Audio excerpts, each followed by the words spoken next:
حبايب قلبي، صباح الخير، عاملين ايه؟ طبعا احنا لسه الصبح زي ما انتم شايفين كده.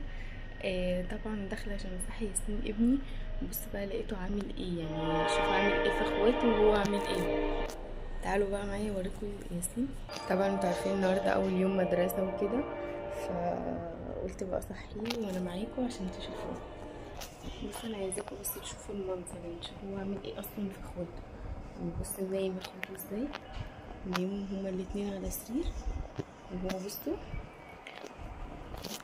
نايم هو وحاجته على سرير. بصوا حاجته، بصوا مبصصلهم ازاي، بصوا هو نايم وراس حاجته جنبه. طبعا مش قادره، فضلت اضحك الصبح قد كده لما لقيت حاطط حاجته جنبه وهو نايم ونايم اخواته الاتنين على السرير. بس يلا بقى نصحي مع بعض. ياسين ياسين، يعني مش هتروح المدرسة ولا مش هتروح؟ هتروح؟ بجد؟ هتروح المدرسة؟ انت فرحان ولا زعلان؟ لا فرحان. فرحان ليه؟ عشان اروح المدرسة. عشان تروحي المدرسة؟ بجد؟ طب يلا قومي نشطف عشان نروح المدرسة. وقال لي طبعا هو داخل يتشطف، فقلت انا يلا حضرلي فطار السندوتشات بتاعته اللانش بوكس وكده. وهو كان طالب جبنة رومي، وكان طالب لانشو، وطبعا جبنا الجبن معانا أساسية هنا، وكان طالب ايه عصير والشيبسي، وطبعا الشيبسي اهو معانا. طبعا هات اللانش بوكس بتاعك، يلا اللانش بوكس اهو. جبنا اللانش بوكس، هنحضر بقى السندوتشات. طبعا هنا حضرنا اللانش بوكس بتاع ياسين. بص بقى الجمال. هنا كنت حضرت له اللانش بوكس بتاعه، وحطيت له خيار والسندوتشات وعلبة العصير، هو بيحب الويفر ده قوي. فيلا بقى نلبسه.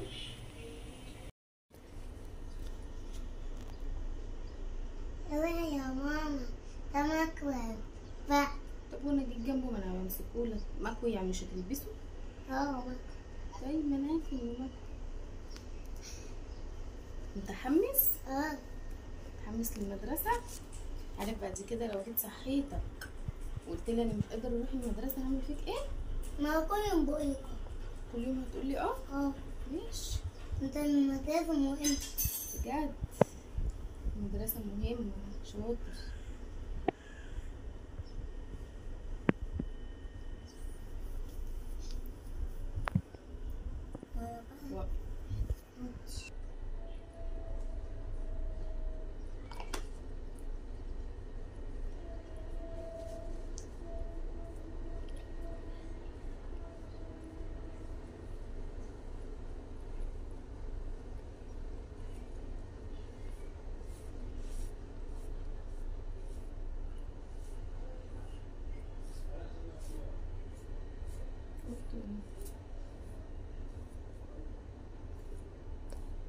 بدأ.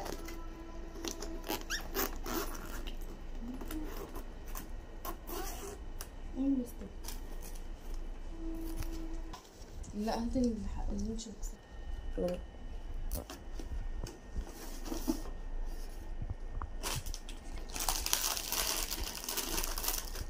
هات ازازة المية بتاعته من المية.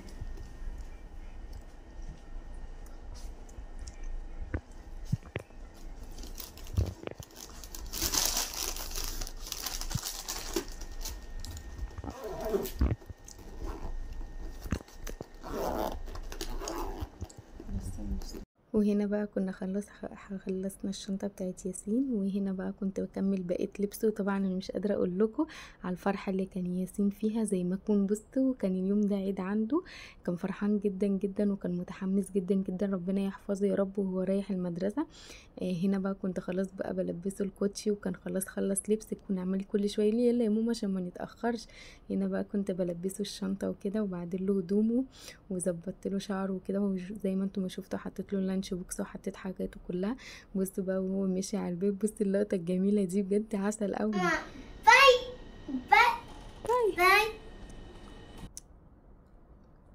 بس وهنا بقى كان نزل بقى في الشارع وفضل ماشي زي ما انتم شايفين كده، كان سابقني اصلا وكان عمال يمشي، اقول له استنى طيب. هنا بقى كان خلاص دخل عند باب المدرسة، طبعا كل دي اولياء امور وكده. هنا بقى كان وصل لحضانة. طبعا كان متحمس وكان مبسوط جدا جدا جدا، والحمد لله كنت خايفة ان هو يعيط بس ما عيطش. ربنا يا رب يوفقه ويوفق اولادكم جميعا، ويا رب يجعلها سنة دراسية سعيدة على اولادكم جميعا. باي.